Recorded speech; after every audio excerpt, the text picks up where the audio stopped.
Jaya Radha Madhava Kunja Bihari Jaya Radha Madhava Kunja Bihari Gopi Jana Ballabha Girivardhari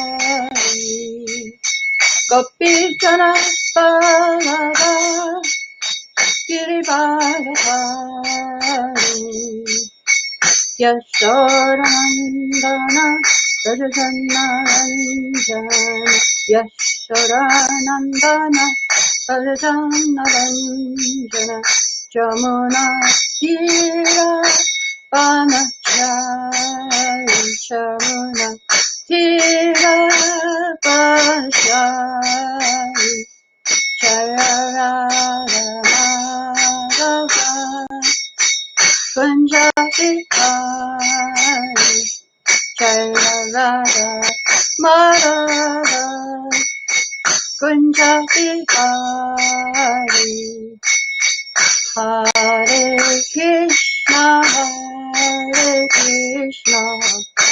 Krishna Krishna Hare Hare Hare Rama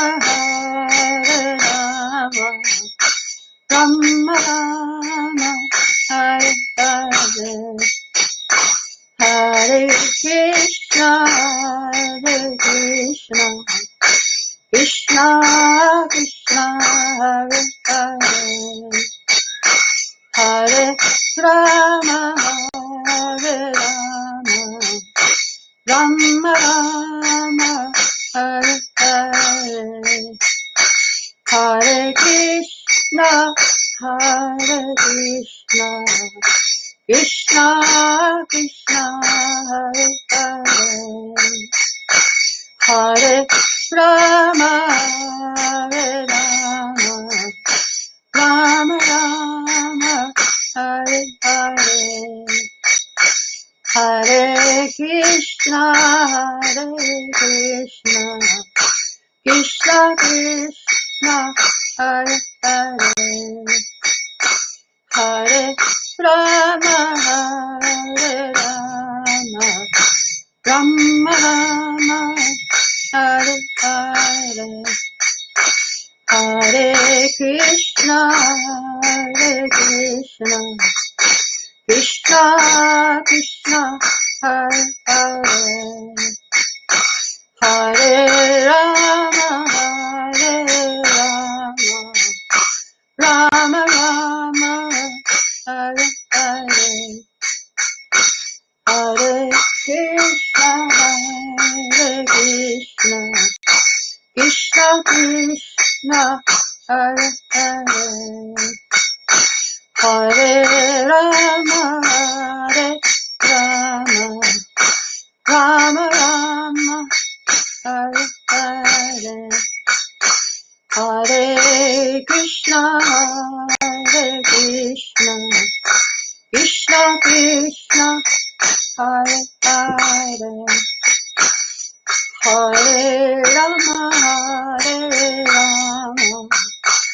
Rama Rama Hare Hare Hare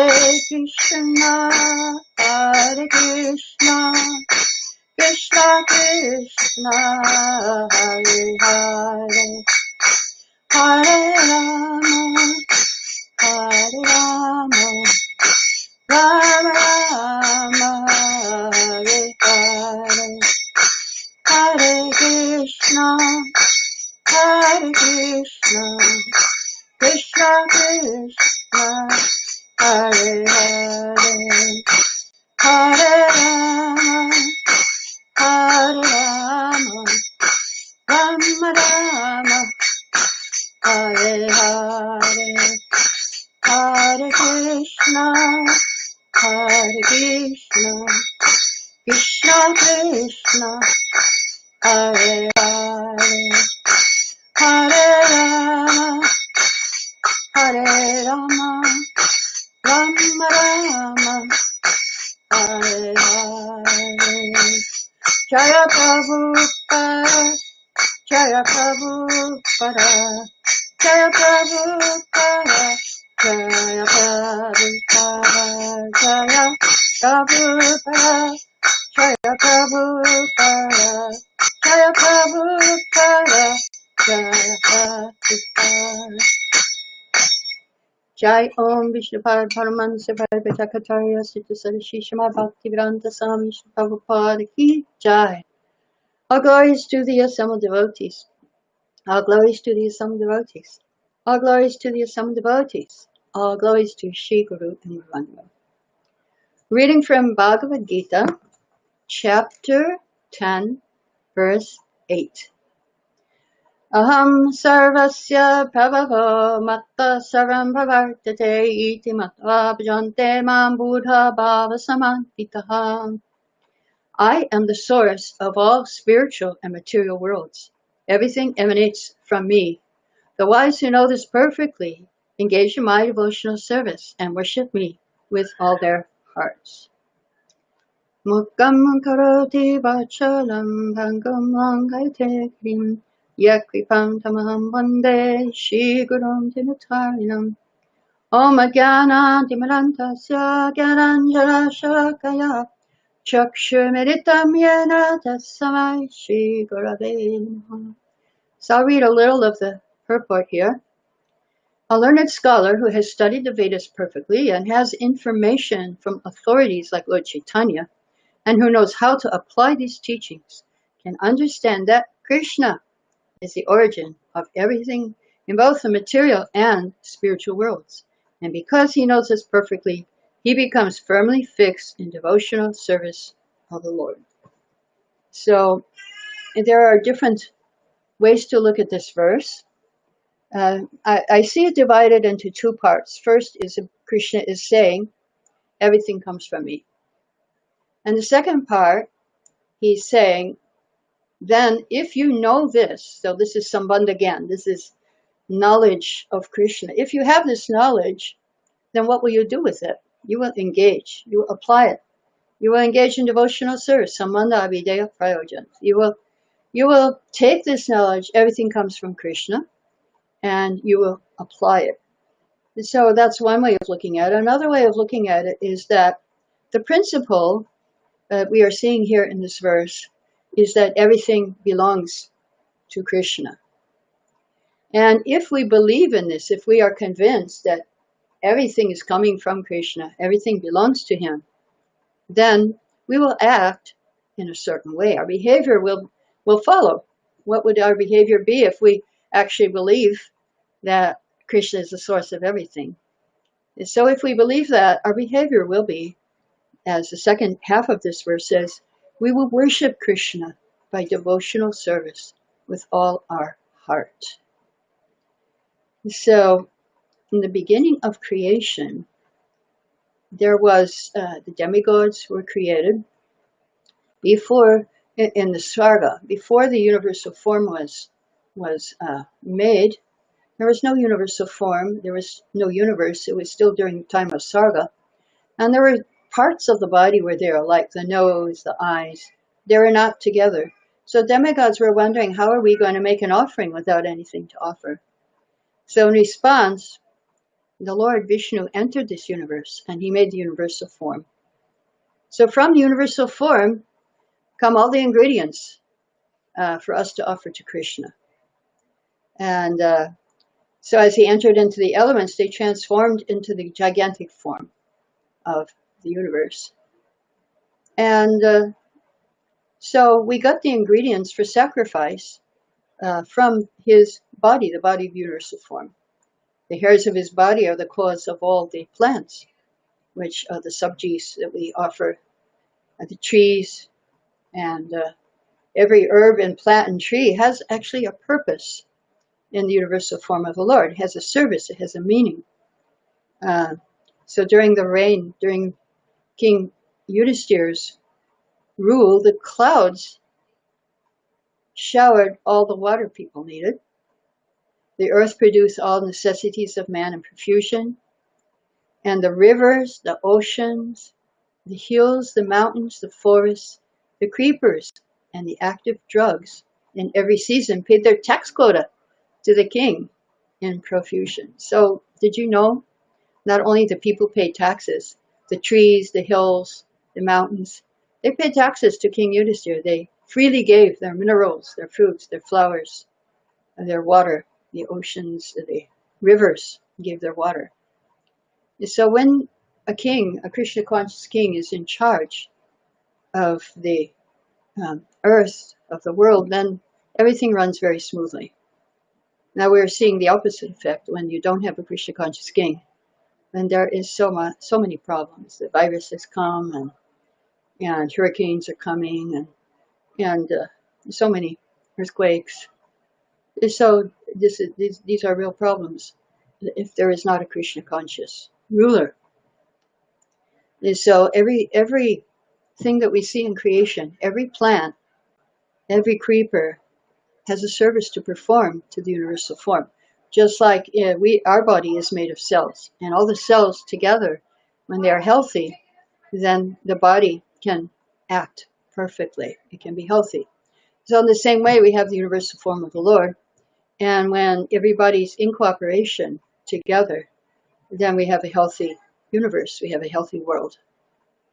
So the vegetables, the plants, a good Ayurvedic doctor, he knows what is the function, what is the purpose of how you can use these different plants to cure disease. Just like when I was in Vrindavan, maybe 40 years ago, there was one Baba, and he could cure so many diseases. He would just go off into the forest, bring some leaves back. Sometimes he would cook things. When my son got very badly burned, then he cooked up a ghee and frankincense decoction, put it on his body, and he got no scars, even though his open burns.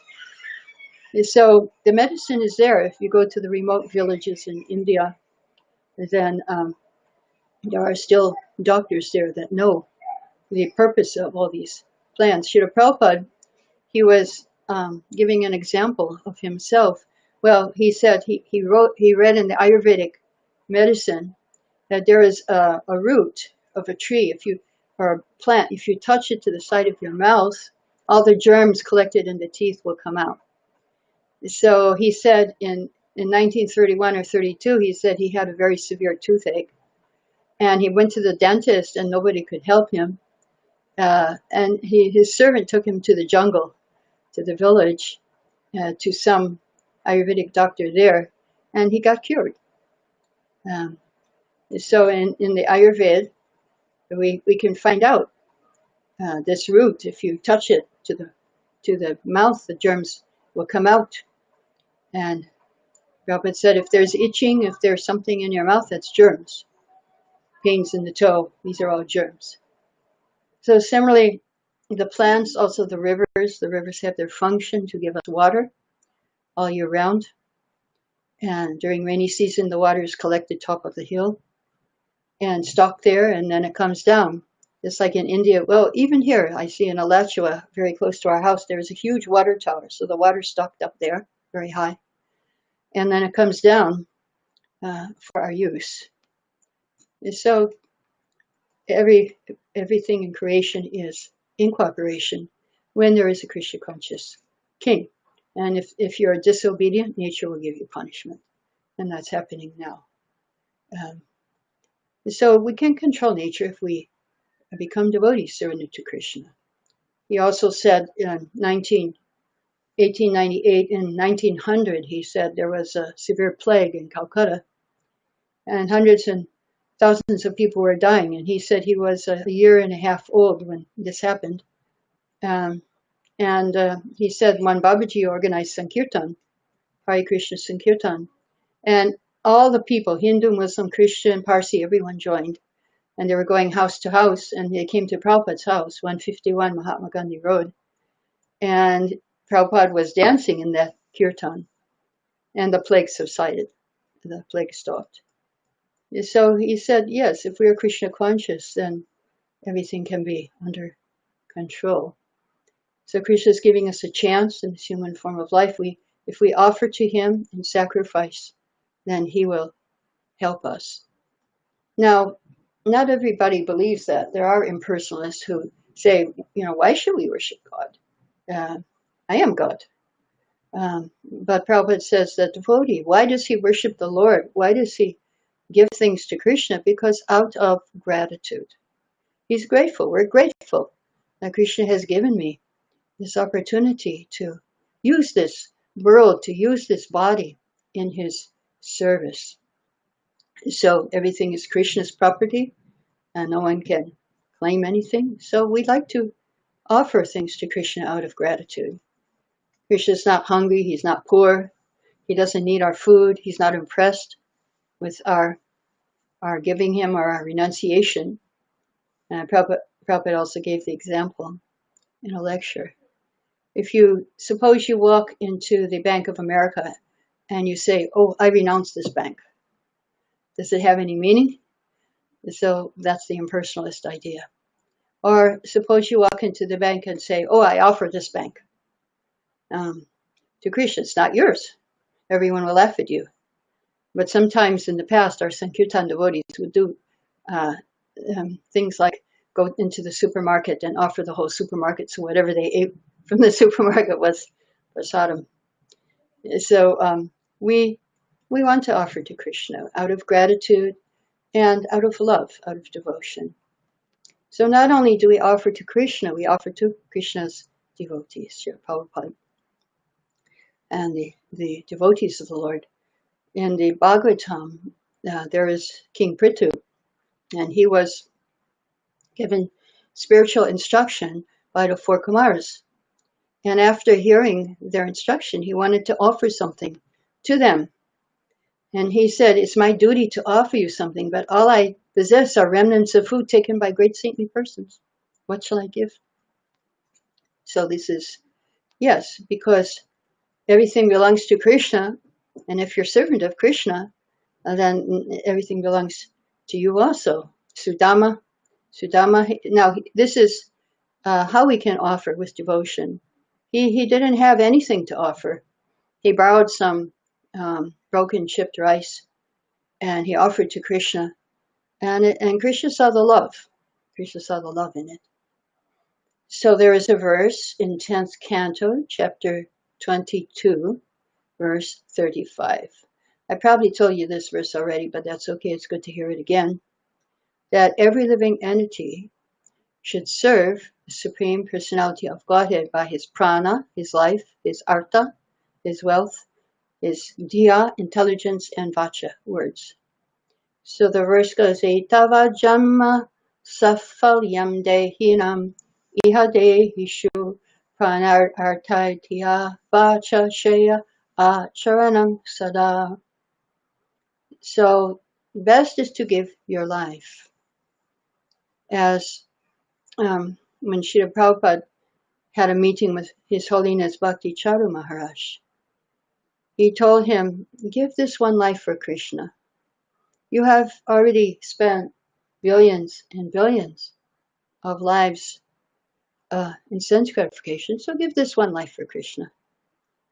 And if you want, you can have billions more lives in sense gratification.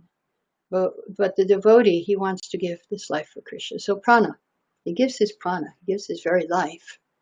Malati, when she was serving Prabhupada in Mayapur, one time she was cooking for Prabhupada, and he was with his godbrothers.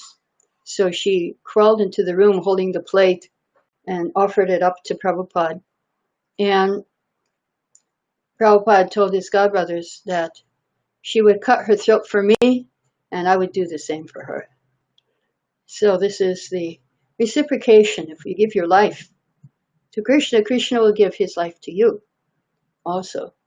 But suppose that's a little too difficult to give your life, then okay, you can give artha, you can give some money. And if you think, well, I don't have enough money to give, then there's diya, there's your intelligence. And if you don't have intelligence, you think, then there's your words. You can chant Hare Krishna. Please don't come in. Please stay out. Sorry. So you can give your words. If you don't have intelligence, if you think you don't have intelligence, if you don't have money, if you don't want to give your life, then you can give your words to Krishna. And so vacha, we have our words. Now the preacher, what does he give? He sees all living entities as parts of Krishna, but they're not offering themselves in service. So the devotee preaches to engage everyone in Krishna service. He wants to offer all beings to Krishna. And that was our Srila Prabhupada. He engaged all of us, regardless of our caste, creed, sex, anything. He engaged us in Krishna service. He saw our propensities and he engaged us in Krishna service. Jayananda gave his whole savings to Srila Prabhupada to print Nectar of Devotion. Brahmananda gave his life savings and he joined. He gave a check, and when he was giving the check to Prabhupada, he was asking, well, could I have that 3-volume set of Srimad Bhagavatam? And Prabhupada said, that will be extra. And so Brahmananda said to get that $16 was more difficult than getting the $5,000 because he didn't have a job now. He was a brahmachari. And so we should offer out of love. We should offer out of gratitude. And thirdly, we should offer out of friendship to Krishna. As Nectar of Instruction says, Dadati patigrihna guhyam akya tiprichati vongte bhojate chaiva sadviham piti lakshanam. Offering gifts in charity, accepting charitable gifts, revealing one's mind in confidence, inquiring confidentially, accepting prasad, and offering prasad are the 6 symptoms of love shared by one devotee and another. In a lecture in 1966, one of his first lectures in New York City, Prabhupada said, we must have these 6 exchanges with Krishna, not just with devotees, with Krishna too. We should we do offer bhoga and we get prasadam. We should offer a fruit, a flower, a leaf, and water, offer gifts and accept prasadam gifts, and we should offer our mind. We should reveal our mind confidentially when we go in front of the deity. And the very interesting thing is that when I first joined in 1970, this was a weekly thing that we had to do, a weekly ritual. We had to go, each one of us separately, up in front of the deity, give a report of what service we did for the week. We could also tell our problems and ask for help. And we did feel that Krishna reciprocated with us. We would get answers to our prayers. So Krishna is there. He's there in our temple. You can go and pray to him and he will answer your prayer. So we have to practice how to love Krishna. Prabhupada gives us a formula. Get up early in the morning. You don't like to, but you think, yeah, I will rise early to satisfy Krishna. So that's the beginning. Then, chant 16 rounds. Srila Prabhupada said, you may be lazy, you may not want to do it, but if you want to love Krishna, you must do it. So in the beginning, you have to learn how to love Krishna, but when you come to the state of love, then there's no question of, I have to do it. You'll spontaneously do it. Just like if you've ever visited Jaipur and you've been up for Mangalarti. Before Mangalarti, people are running down the road shouting, Govinda, Govinda, Govinda. Very spontaneous, very enthusiastic to go and see the Lord and sing for him in Mangalarti. So Prabhupada also said, if you want to make a relationship with someone, you offer some gifts. And you receive gifts also. And so there's 2 attitudes. There's the attitude of the impersonalist. I am God. I'll become one with God. I'll become God. And there's the attitude of the devotee. I'm servant of God. I'll become one with him in his interest. So there is a beautiful purport where Prabhupada says, the devotee endeavors to apply everything in the service of the Lord because he knows that everything is property of the Lord and no one can claim anything as one's own. This perfect conception of oneness helps the worshipper being engaged in his loving service, whereas the impersonalist, being falsely puffed up, remains a non-devotee forever without being recognized by the Lord. We want to be recognized by Krishna. So what can we do to be recognized? We can do these 6 loving exchanges with Krishna and with Krishna's devotee. In London, when Srila Prabhupada arrived at the airport, all the devotees fell down flat to offer obeisances, and the reporters were looking at the devotees. What are these people doing? And so the first question the reporter asked Srila Prabhupada, do you think you are God? Srila Prabhupada replied, spiritual master should be given all respects as God. But if he thinks he is God, then he is dog. And so in Bhagavad Gita, also in the purport, in the 2nd chapter, Prabhupada talks how the impersonalists, they cannot eat because they're impersonal. He tries to avoid good food. Whereas the devotee knows Krishna is the supreme enjoyer, and he eats all offered to him in devotion. So what is the best offering we can give? Our mind. How to offer your mind to Krishna?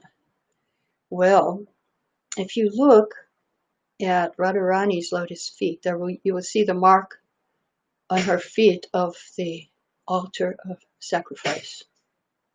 There are 3 meanings here. This mark says the sins of those who meditate upon her feet are burned up as if on the altar of sacrifice. So if you meditate Radharani's lotus feet, Radhastami is coming, day after tomorrow, then you can meditate on this mark on her lotus feet. All your sins will be burned up on the altar of sacrifice.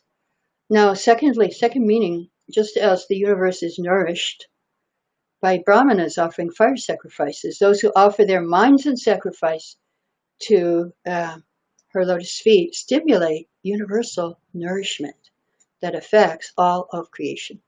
We offer our mind to the lotus feet of Radharani, then that will stimulate universal nourishment. Very powerful meditation. The third meaning, universal form is the form of Krishna. And the offering is the form of Radha. And this perfect union is indicated by the mark of a sacrificial altar. So how do we unite Radha and Krishna? By chanting Hare Krishna, Krishna Krishna, Hare Hare, Hare Rama, Rama Rama, Hare Hare. And then we unite. So when I was a pujari in Calcutta, Srila Prabhupada was giving a lecture that this deity worship you are doing is under the direction of Srimati Radharani. In fact, in Nectar of Devotion, Chapter 1, it says to perform devotional service means to follow in the footsteps of Radharani. And devotees in Vrindavan put themselves under the care of Radharani in order to achieve perfection in their devotional service. In other words, devotional service is not an activity of this material world. It is directly under the Radharani.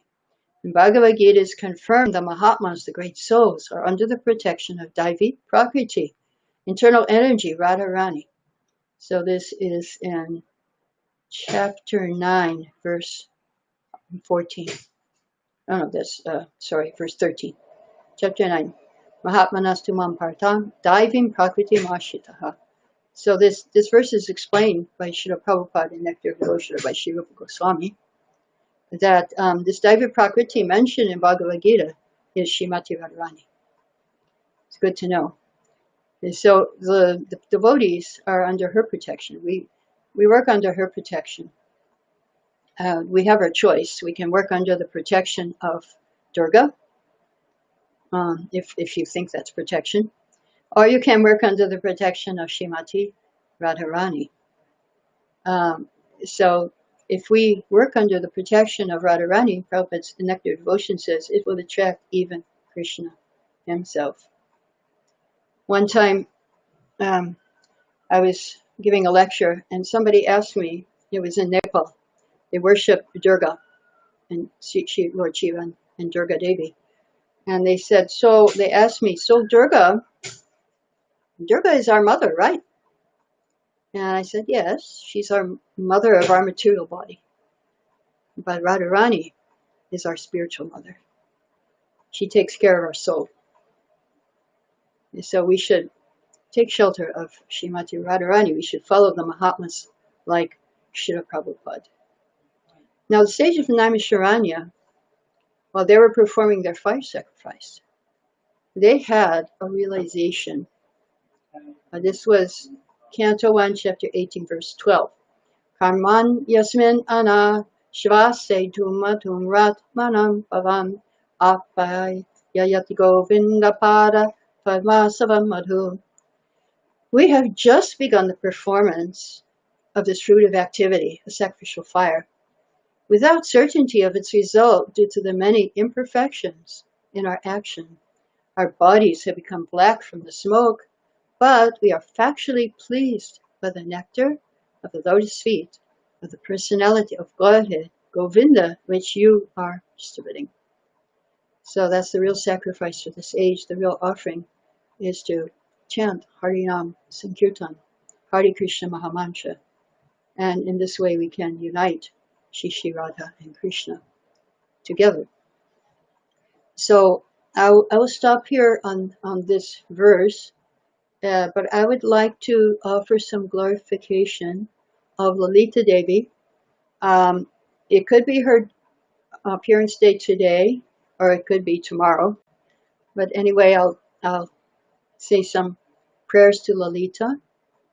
Yam kam api vrajakule vishabanujaya viksha sapaksha padavim anu rudhyamanam sadyastad istagatanena kitar dayanti devim gunaisu lalitam namami.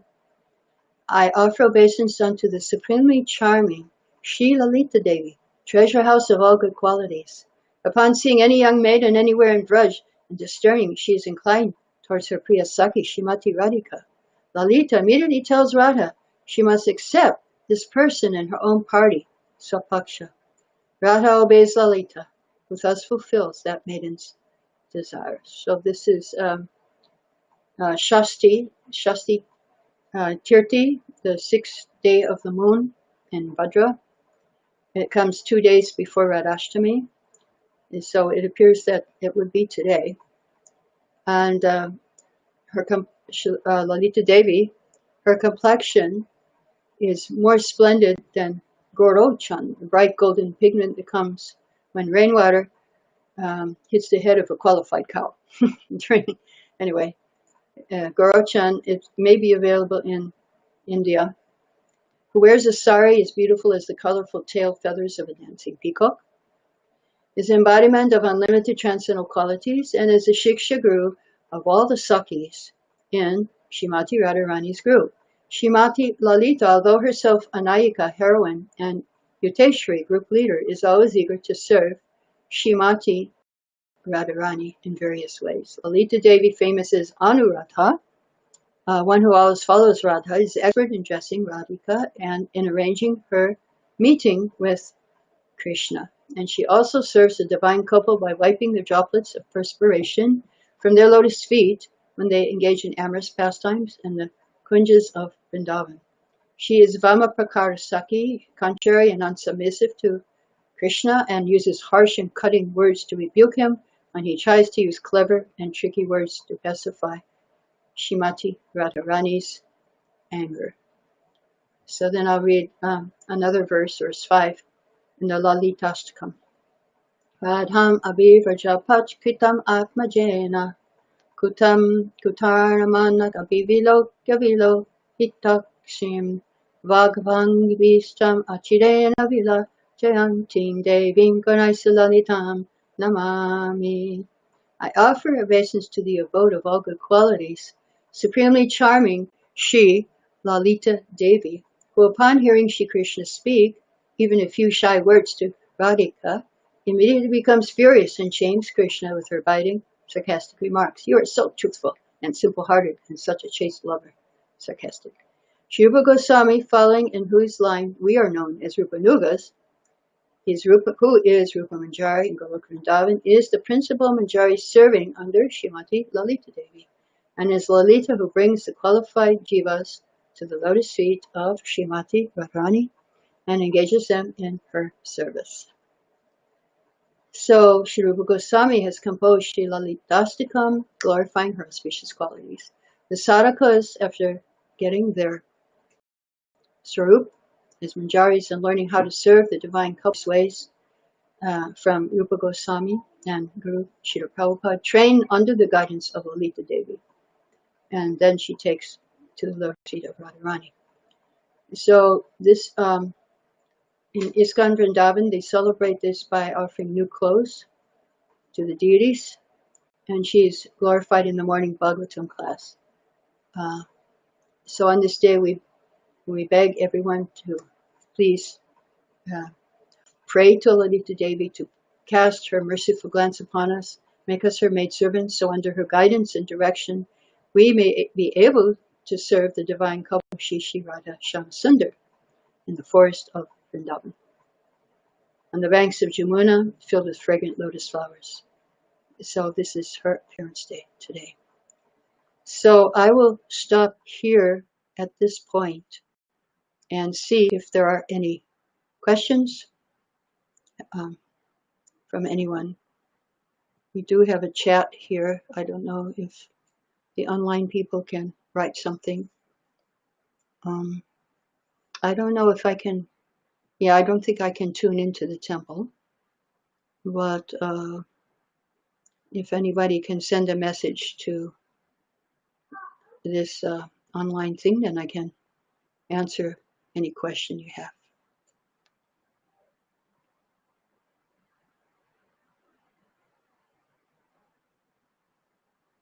Okay, I don't see any questions. So we'll stop here. All glories to Srila Prabhupada. Hare Krishna.